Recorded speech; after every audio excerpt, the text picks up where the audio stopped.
Hi there, Virtual Ron from Gula Tech Adventures here, introducing this week's video, which is all about Cyber Command. This week, Ron Gula sits down with retired U.S. Air Force Lieutenant General Charlie Moore. Charlie previously served as the Deputy Commander of U.S. Cyber Command and was also the commander of the 57th Wing at Nellis Air Force Base, home of the renowned Red Flag exercises. Together, Ron and Charlie dive into a wide-ranging discussion on cyber offense, defense, and national security in the digital age. The video also features an animated Cynfeld short titled Newton's Law of Cyber Offense, where Newton, recently let go from CISA due to Doge-related budget cuts, shares his experience working in cyber offense at Cyber Command with Gary, Aaron, and Greg. Thanks for watching, enjoy the video and the interview, and don't forget to like and subscribe.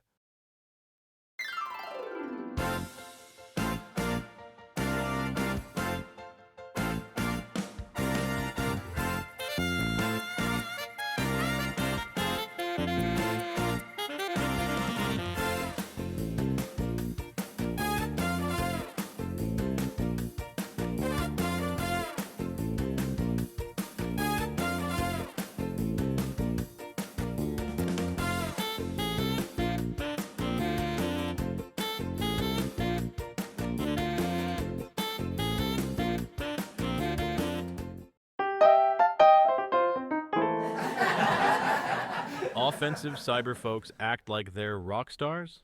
Yeah, until their OP gets canceled by someone in legal named Deborah, who doesn't like the word lateral movement.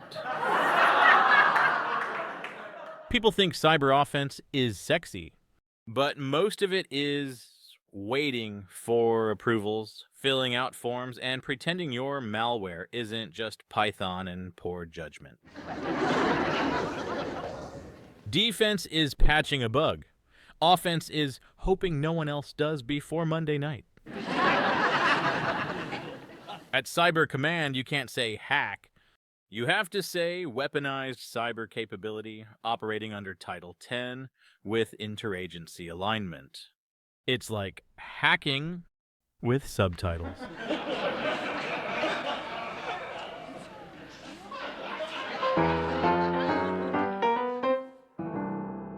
I told the CISO, sure, your site's PCI secure, but with all the credit cards leaking from your dev team's S3 bucket, I'm starting holiday shopping early.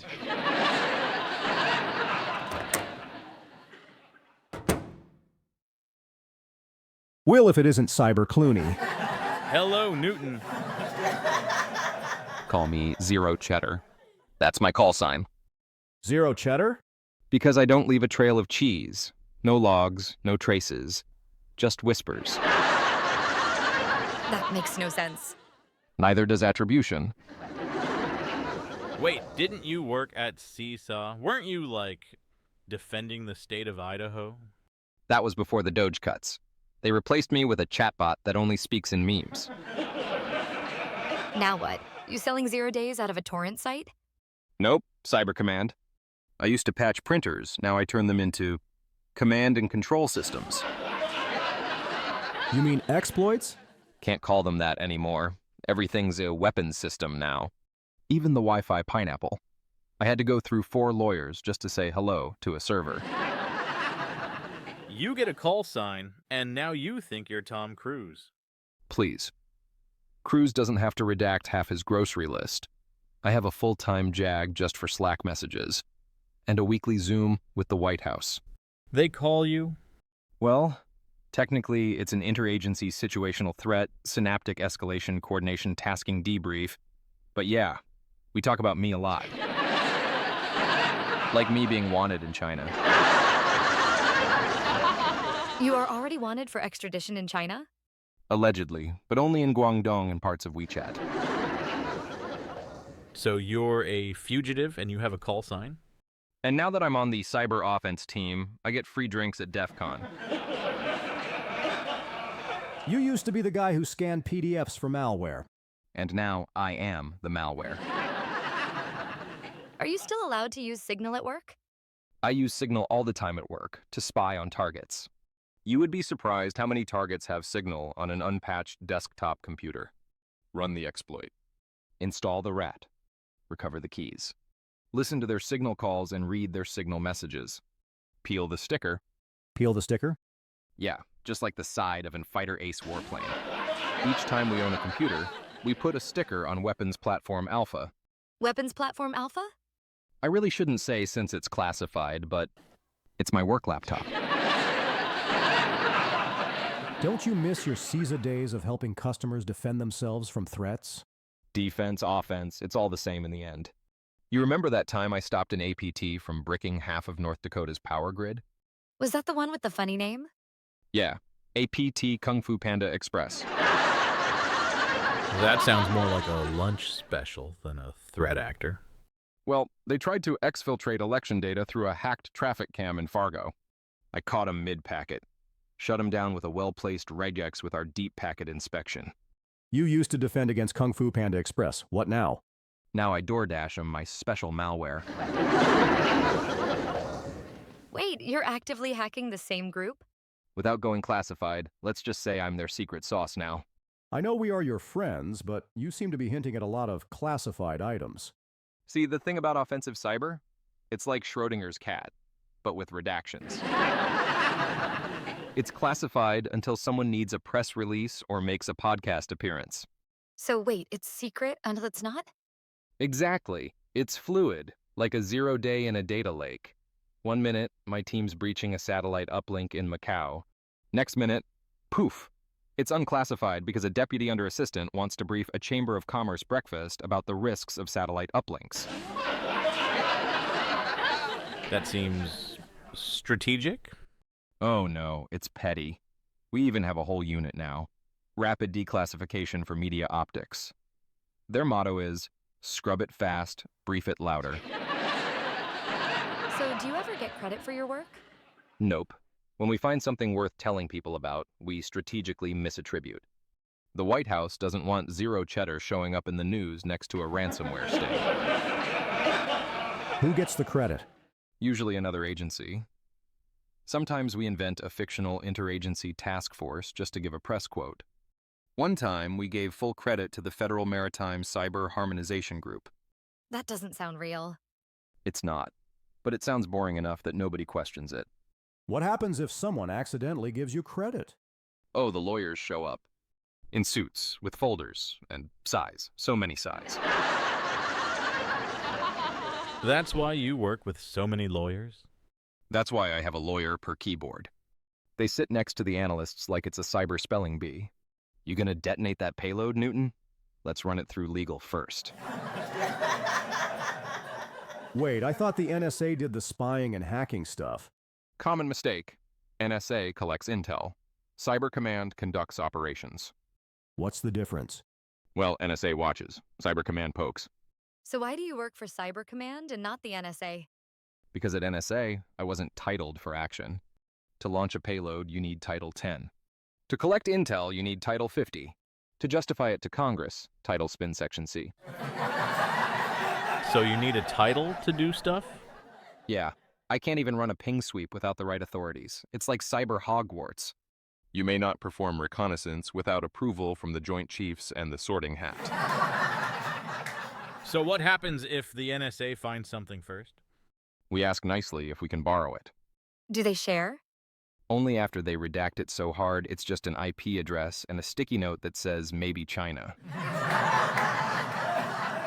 And what if you find something first? Oh, then, it's a joint interagency cooperative cyber fusion team response effort.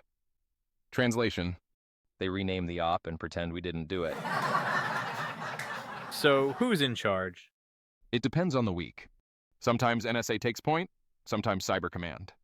One time it was the Space Force, and we didn't even know until they sent us a Slack in Klingon. This sounds like total chaos. Not chaos. It's interagency cyber strategic flexibility. How do you sleep at night?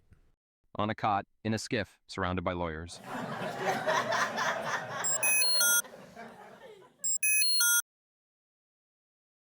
All right, I gotta bounce. Got an op tonight. On a Monday? Yeah, Patch Tuesday's tomorrow. We call today midnight at the 0 Day Corral. So this is like your last chance? Look, we're good, really good. But there's always some researcher in Belarus reverse engineering a payload with a cracked version of IDA Pro and Ghidorah. Ghidra. Whatever. Once they tweet it, Microsoft and the entire cyber industry nukes us from orbit. Does this impact your work? Not really. We hack a good bit with 0 days, but unlike in defense where you sell the patch, in offense we sell the boat. What the f*** do you think he meant by that?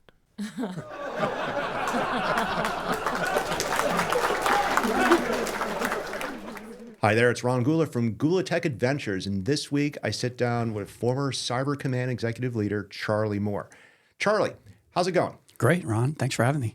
Thanks for coming up to Gula Tech Adventures World Headquarters and whatnot. Now, today we're going to talk about your background. So before you were at Cyber Command, you were not only an F-16 pilot, you were a aggressor, and you ran aggressors. And we're going to try to tie that into offensive cyber, right? Does that sound good? Yeah, absolutely. How did you get to be at Cyber Command by way of being a fighter pilot?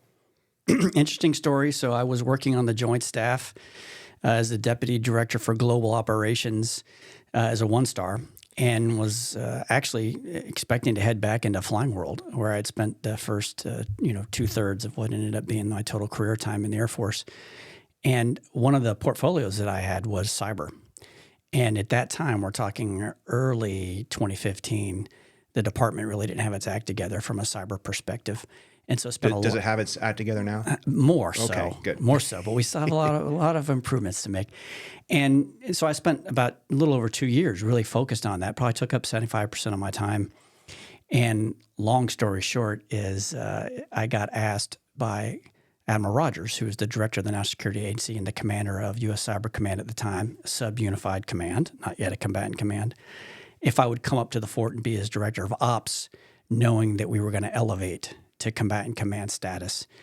And he asked me just because of the work that I had done with him and his staff over those previous 2 years, and he felt like I understood where we were going, i.e. we were trying to operationalize the cyber domain as opposed to just treating it like an intelligence gathering tool. So let's talk about that a little bit. Now, for people who are outside of having served in the Air Force or even just the intelligence community, what does that mean to like the average person? What is a staff position? What does operationalizing cyber mean? That sort of stuff. Yeah, unfortunately, when you're on the staff and you're working in the Pentagon, places like the Pentagon, you're not actually performing operations yourself. You're truly there trying to help the services and the department as a whole organize, train, equip, get authorities, those types of functions. So you're there to support the warfighting efforts and to make sure that the desires of the President and the Secretary of Defense are being met throughout the department. When I say operationalize, what I'm really referring to is fully realizing the capability of the cyber domain to be a warfighting domain, something that we finally recognized in 2011 timeframe. So just like the air, land, sea, and now space as well, cyberspace is a warfighting domain, and we need to figure out how to treat it as such from a defensive standpoint, from an offensive standpoint, and from other types of operations that use the cyber domain to execute. And as a former F-16 pilot, aggressor, there's more than flying an airplane, right? You got to get the fuel to it. You got to maintain it. None of that has to do with, dropping bombs or shooting down, bad guys in the air. Yet, when we think about cyber, almost everything we do in cyber is defensive, right? Patching, making sure we have assets of our list of our assets, that sort of thing. What are some parallels between, operational flight wing, maintenance and whatnot, and cyber operations? Yeah, so I would begin with the domain itself. I think if you look at all the other domains of warfare, land, air, sea, space, cyber and the air domain probably share the most characteristics with each other. First, the domain itself. It's global in nature. It doesn't care about geographic boundaries. It doesn't care about lines on a map. Same with the air domain. Second, I would say, is the scale and scope of operations. We're very proud in the U.S. Air Force to say we can hit any target anywhere in the world. And we can do that. And usually you can do that in hours. And then sometimes we measure things in minutes. And I'll come back to that in a second. Same with the cyber domain. We don't care about boundaries, and we can hit pretty much any target anywhere in the globe. But this time we're talking about doing it, of course, in minutes or seconds. Next would be precision. The cyber domain, a lot like the air domain, We've seen the development of technology in their domain over the last 30 years or so, where precision and the scalability of the effects that we want to achieve, depending on the weapon we want to use or the weapon fuse combination we want to use, very similar in the cyber domain. We can be very specific, or we can scale the effects that we want to achieve. And finally, back to what I mentioned earlier, it's speed. It's the speed and the dynamic nature of those two domains. In the air domain, you measure things in, minutes and seconds. In the cyber domain, of course, you measure things in seconds and microseconds, or very small fractions of a second. But in the other domains of warfare, you're really talking about weeks and days. And so it's a much different way of viewing the environment. And I think all of that stuff translates well, at least it did for me when I made the shift into work inside the cyberspace domain. So when you're driving a tank or driving an F-16, driving a submarine, and you're talking about your adversaries, their capabilities, what we can do against them, what we need to be worried about with them, when we get into cyber, how much does the current warfighter maybe trust effects in the cyber domain, and maybe how have you seen that shift over the last decade or so? That's a really good question. I think we've had to essentially build that trust through capability development and then demonstrating exactly to, let's just say, the combatant commanders, those that are responsible for the different types of warfare in the different geographic regions on the globe, to demonstrate that we can achieve the effects that they want. Now, the difficulty, as you're well aware, Ron, inside the cyber domain is you can't necessarily say, I can always hold X target at risk to the same level of confidence that you can maybe in the physical domain. I said earlier, we're very proud in the Air Force that we can hit just pretty much any target anywhere on the planet. And I might be able to do that right now against a specific target in cyberspace, but the rapid rate with which something could change, either they decide to swap out some type of old technology, or maybe something breaks, or they discover your presence, or they've known your presence was there and they're waiting for you to operate, and then they were going to take steps to stop that. You don't necessarily have that same level of confidence that you can deliver that for sure. Now, for folks who are in cyber, but maybe they're not into the the operationalization of, I just made up a word, that's great, right? The operations of offense and defense. Can you break it down in terms of confidentiality, integrity, and ability, right? So if we're going into war, trying to prevent a war, trying to inflict some sort of cost on an adversary, how do you think of the role of Cyber Command, in those kind of three domains? Can you say again exactly what you mean? So classic cyber, theory, right? Right. We everybody learns the stack, the OSI stack, right? And we all learn confidentiality, and integrity, and availability. And a lot of times in cyber, I think people forget that, we have cyber hygiene and we have intrusion detection and patching, but why are we doing it, right? What are we trying to emphasize? And a lot of times, you can't have all three of those things at the same time, especially if you have an adversary like the United States kind of coming after you. So when you think about effects on a target, like, you talked about hitting a target somewhere in the world, I think of a, B-2 bomber, being able to kind of get in there. If you're having an effect on a target, maybe you're trying to make it not available, right? That's kind of one aspect of that. Yes, absolutely. So if I understand your question, it's really important to think about the full spectrum of deny, degrade, disrupt, destroy, or the one characteristic that's often forgot about, and I think, and oftentimes the most powerful, it's manipulate.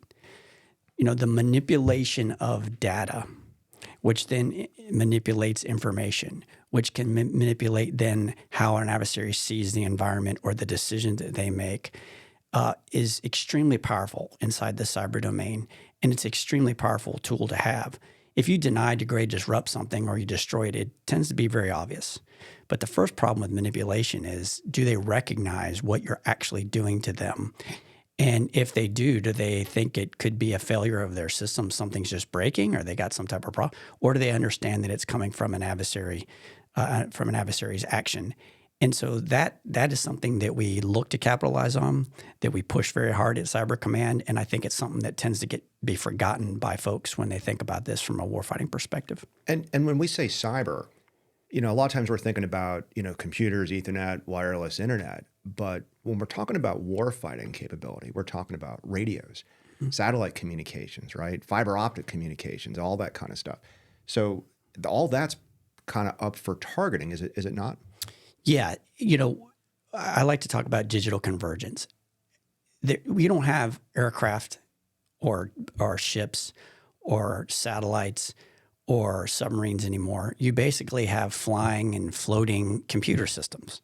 And those computer systems are made more effective because of the networking that we do to them. So whether you're talking about a component of one of those computer systems, i.e. the radio on an aircraft, or the operating system of the aircraft itself, or how it communicates with the rest of the environment, all of that exists inside the digital space and therefore has to be protected from attack. And we have to project from that to actually accomplish our objectives as well in the current environment. Excellent. All right, let's talk a little bit about Cyber Command. What is, from your point of view, what is Cyber Command? What might it become? Where does it fit in sort of the entire DoD and so on? So Cyber Command was elevated to combatant command status in 2018. It had first been created and thought of in 2010. So it took 8 years to go from a subunified command to a combatant command. And for those that don't understand that, that means it's a command that has specific taskings from the President of the United States, and it's made up of individuals from all the services. So it's truly a joint operation and a joint command. Its tasking directly from the President of the United States focuses on 3 areas. So first is defense of the DoDN, which stands for the Department of Defense Information Networks. So we want to protect our ability to do the things like we just spoke about previously. Second is to protect the United States against cyber attacks of significance. Now, of course, Cyber Command does not have authorities to operate inside U.S. private networks. And the vast majority, something like 80% of the internet exists in the private space. So we call that the blue space. But folks that do have that, either the private companies themselves or sometimes given the proper authorities, the FBI or the Department of Homeland Security, et cetera, we work with them and we focus our efforts in this particular aspect of the mission space in red space, or going after the adversary inside their own networks and outside the United States. And then the third tasking from the president is to provide full spectrum cyberspace capabilities to our other combatant commands and other warfighters.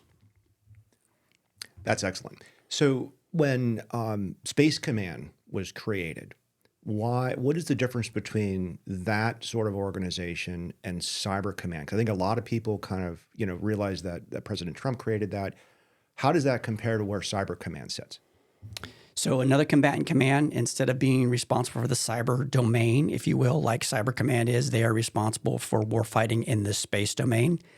Very close relationship between the two organizations. As you might imagine, there's a lot of overlap and dependencies between space and cyber and space.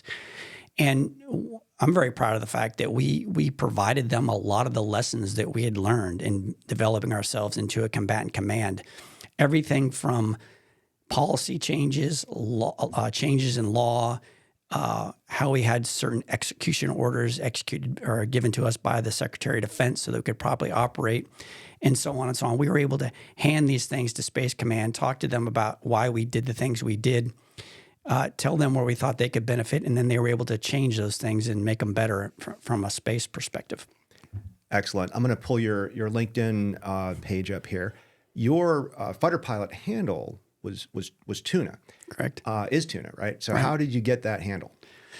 So I think most people know nowadays from seeing movies and things that when you go into a flying squadron, especially in the Air Force, the Navy does this as well, so does the Marine Corps, and you're going through your initial training, after you've come out of all your initial training, your initial what we call mission-ready training in your first operational squadron. Obviously, they're paying very close attention to you and bringing you on, and they're trying to basically make you compatible for operations in the combat environment. And you have to go through a check ride and get that status. During that time frame, you're doing a lot of stupid stuff, and they're learning more about you. And so when they finally declare that you are truly mission ready and you're a member of the squadron that can go into combat, they rename you. It's kind of like a welcoming into the brotherhood and sisterhood, if you will, of the squadron. And most of the time, your nicknames or your call signs have to do with something that you screwed up and they had plenty to work with in my case. But they kind of had mercy on me because I go by Charlie. My real name's Charles, but Charlie Moore, and I'm a very big water sports fan. So I love everything in the water. And so Charlie the tuna, for those that are old enough to know, is the mascot of Starkist Tuna, and so that's where my call sign came from. That's excellent. Now, for the Joint Command, Cyber Command, there's operators in there. Do they have call signs? Yes, these types of call signs and giving people nicknames, etc., really originated in the flying squadrons, but it spread throughout the Air Force and spread the other services as well. But I can speak to the Air Force. It is spread throughout the cyber community as well, and the most individuals, most operators have call signs as well. And do you think do they skew towards like hacker handles? Oh, that's Ethernet over there. Like, are they kind of more personal? No, I think for the most part, the ones that I've seen are very similar to those that come about in the flying community. I.e., they typically refer to something that you've done, and usually it's something that you've messed up, right? In a fun sort of way. Sometimes it's a play on your name, or sometimes it's a play on like your hobbies, like in my case. So let's continue to talk about some more parallels between, I'll call cyber operations in the DoD and, what I call maybe real world operations, right? F-16s, that sort of thing. So one thing is weapon systems. You look at an F-16, you see it, you touch it, we can export it, we can give it to other countries. Built by Northrop Grumman, right? Who's it built by? Lockheed. Lockheed. Oh my God, I'm going to lose some fighter pilot cred for that, right? But they're built in the private sector. This is not like a dig on the government. The government doesn't build planes, right? They work with the vendors to buy them. When was the last time you saw a cyber weapon system procured? That wasn't some Uber classified, type of thing. Well, we're seeing more and more cooperation with the private sector, which I think is absolutely necessary. I mean, if we don't capitalize on the innovative nature of what's going on in the private sector, especially in this domain, I think we're going to fall behind. And if we fall behind in the cyber domain, I think we fall behind as a DoD. And if we fall behind as a DoD, we're not going to be able to protect our country and our interest and our citizens the way that we should.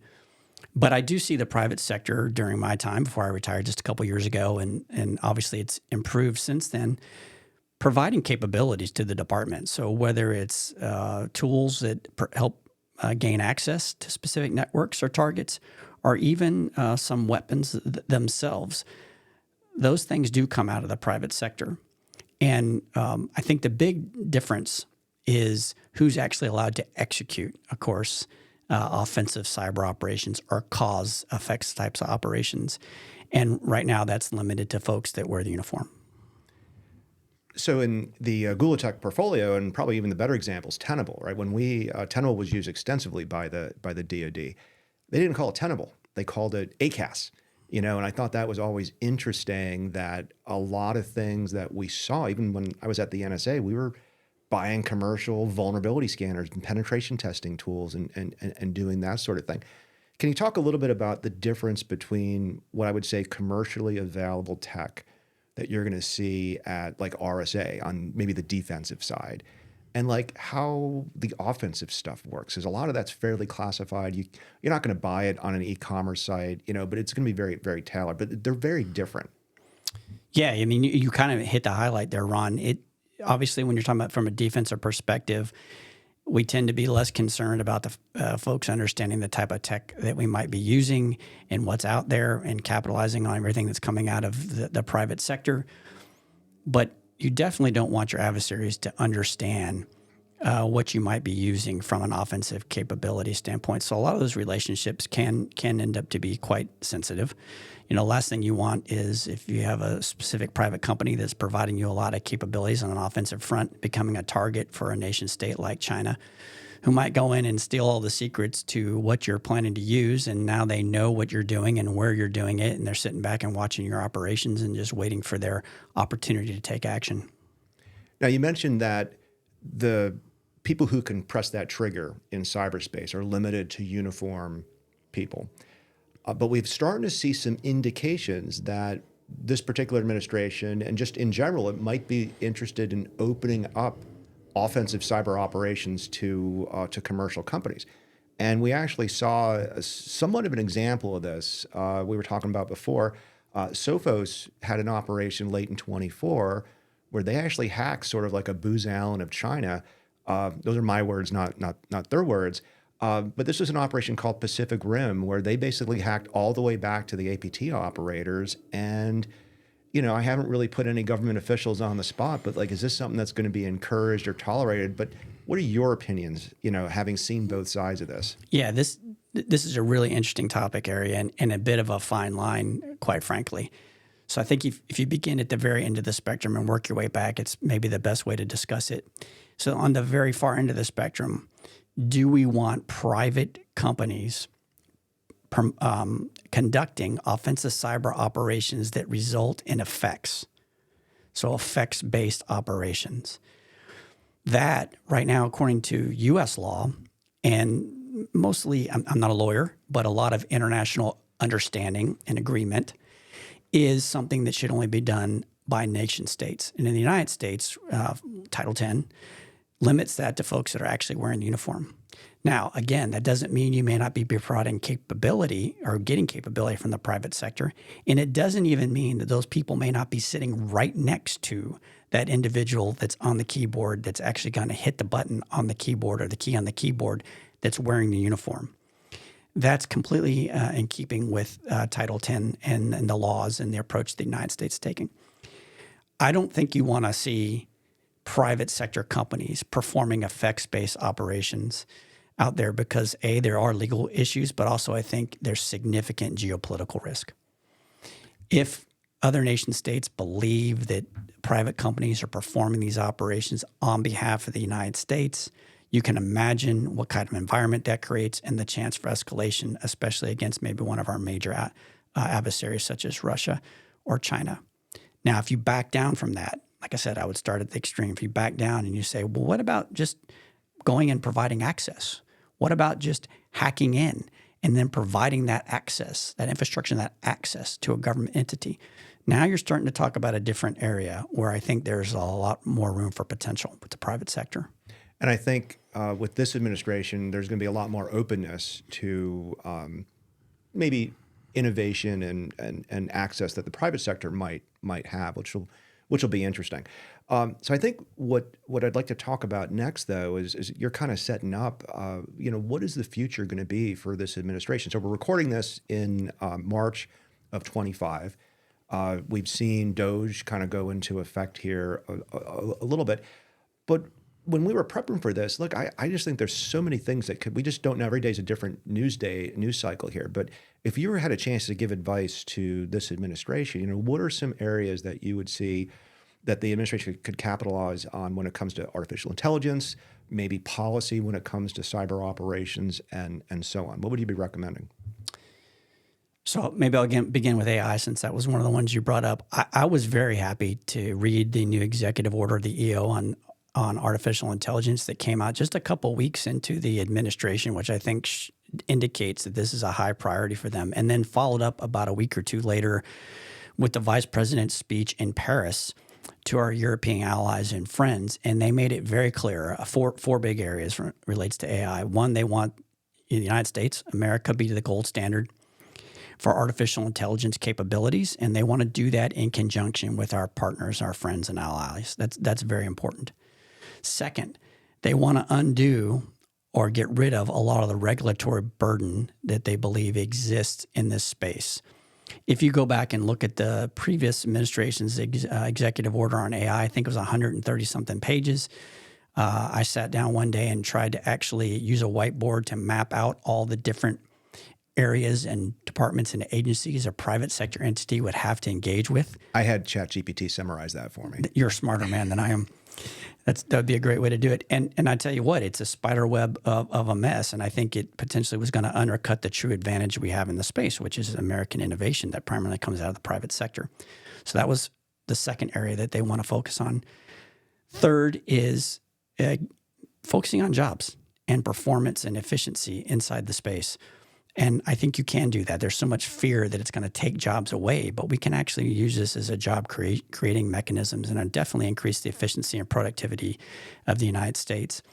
And the last thing that they mentioned was making sure we don't develop artificial intelligence that is biased or that's focused on any type of censorship. And I think that actually gets back to undercutting innovation. So I think that's a very good thing to focus on as well. As far as advice, the president said in his EO they wanted to come back, the senior leaders to come back with an action plan. I think he gave them 4 or 6 months to do that. And that's going to be the important thing. Now, he said action plan. I read that as a former military person and think strategy. So they've laid out the objectives. It's going to be very important now to see what this action plan or strategy lays out into the how we're going to do it and the lines of effort that we're going to run in order to accomplish those goals. And you're not talking just from your experience at Cyber Command. So since you've left, you've joined, I think your official title at Vanderbilt University is what again? Distinguished Visiting Professor. And what are you doing at Vanderbilt? Primarily now focused on the stand-up of our Institute for National Security. We really kicked it off within the last year. Former director of NSA and commander of Cyber Command, General Paul Nakasone, is the founding director. And so we're really excited about all the work that we're doing down there as it relates to national security efforts. So along those lines, we got advice for the administration, and I basically think that they're going to do some interesting things. And there's a lot of people who are uncomfortable with massive change, but there's massive change coming with AI and we have massive threats. It's going to be interesting. I'm a little concerned about the general public, though, still being sort of not in the fight. The average person doesn't know that all the routers are compromised and their phones are basically, hackable and that sort of thing. We haven't seen a lot of private sector reaction, to cyber and that sort of thing.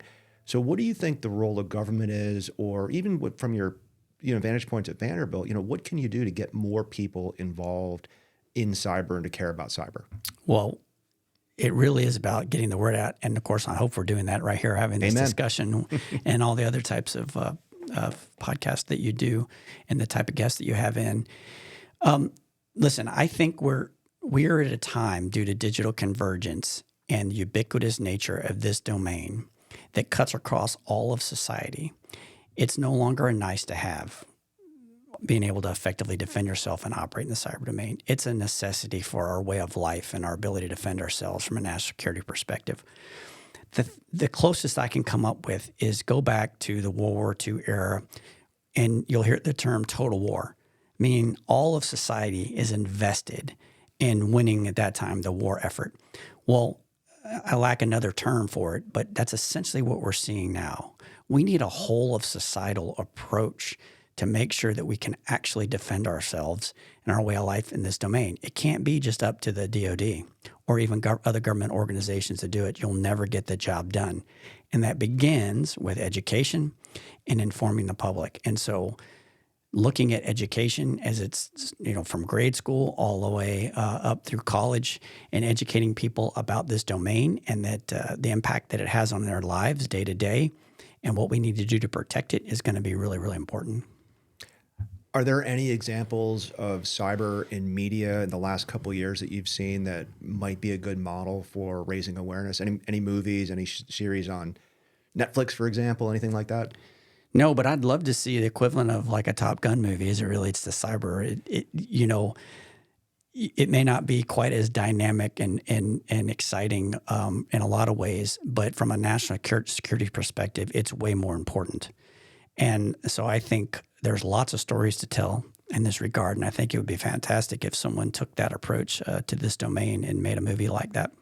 Well, let's talk about that for a little bit, because I've been trying to work on stuff like that with the animation and just trying to. People have tried to raise money from us for movies to do cyber, and the problem is when you see people doing cyber, it doesn't look exciting, right? Right? I mean, you get a helmet when you're in the F-16, or you get the clouds behind you. My wife and I, we went to basically it was I don't want to say which award ceremony it was, but it was a hacking award ceremony, right? This one, the university won the Capture the Flag, and they showed this exciting video, and it was basically dudes on keyboards, right, looking down and stuff like that. So it's really interesting to kind of capture the American public. Now, we just watched finishing Zero Day on Netflix. Have you had a chance to see that? I haven't seen it yet. All right, so we're not going to go into it a whole lot. I'm going to recommend it though, because it's truly a whole of government thing where they fight a zero-day attack on the U.S. But there's so many other things that have happened with these shows about AI and manipulating people and manipulating perceptions. It's going to be really interesting to figure out what's going on. What are some things that you're worried about going forward? If we don't get cyber right, if we don't get the public involved, what's at risk? Well, again, I think this is really the pinnacle of national security. There's no lever of national power, diplomatic, economic, military, informational, that isn't dependent upon this space.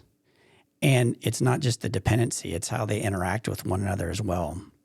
So we have to have a national strategy as it relates to cyberspace and, of course, the things that touch cyberspace like artificial intelligence. And so if we don't recognize that and we don't take those appropriate actions, it is not hyperbole to say we're putting the national security of our country at risk. And so we've got to do it.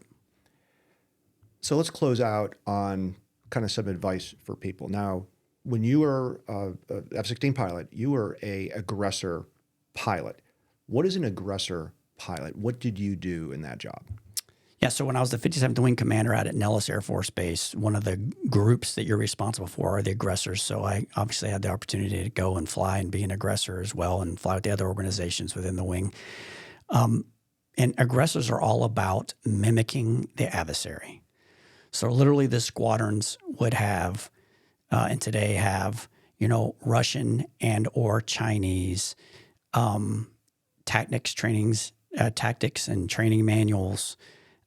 They understand and study how the adversary operates, what we can expect them to do in different circumstances. And they really try to live that day to day and then present that to the blue forces, i.e. the friendly forces, when we're having some type of an exercise. I'm also happy to tell you within that aggressor group are our cyber aggressors. So it's not just folks flying airplanes and simulating bad guys in airplanes and their tactics and their approaches, but we have cyber aggressors as well that do the same thing inside the cyber domain as part of this actual full operational picture that we can present at the advanced training that you see in places like Nellis Air Force Base. Now, on one hand, it's kind of imperative that the DoD does this, right? We want to be prepared for war, make sure our pilots are trained. The more you sweat in peacetime, the less you sweat in war, all that kind of good stuff. How can somebody who's a business owner and they're running their office, they might be buying IT services from like an MSP provider, right? What should they be thinking about when it comes to fighting, right? Because they might not know that they're on the battlefield. Any advice for business owners? Like, how can they prepare to be ready for so? How do they know when they're ready? Yeah, I think a lot of companies, which I think you're alluding to, are focused on the posture. And you get that from a lot of cybersecurity providers. Hey, you're postured well to try to stop an attack or something from happening. But they don't always focus on, well, how am I actually going to respond when an attack occurs? And there's a good chance that over time you're going to face some type of significant breach or attempt to breach your networks. And this really gets into resilience. So what are you doing to actually make sure you have the resilience in your business, with the example that you gave, that you want? How quickly can you get back to operating and providing the goods and services that you do in terms of your business? How are you testing that from a day-to-day perspective? So a couple things to help out with that. One, you should have pen testers. You should be hiring individuals to come and try and penetrate your network, et cetera. Larger organizations even have some of those types of teams, red teams, that they do that internally and do it themselves. But the metrics that you ought to be looking at are really time-based, in my opinion. How long does it take you to patch when some type of patch comes out for some type of system that you're using? How long does it take you to detect someone entering your networks? How long does it take you to contain them? And how long does it take you to recover? And if you start measuring those metrics and testing those metrics, I think you don't just get an idea of how you're postured, but you actually get an idea of how you're going to perform and how quickly you can get back to your business, which is what's most important to you.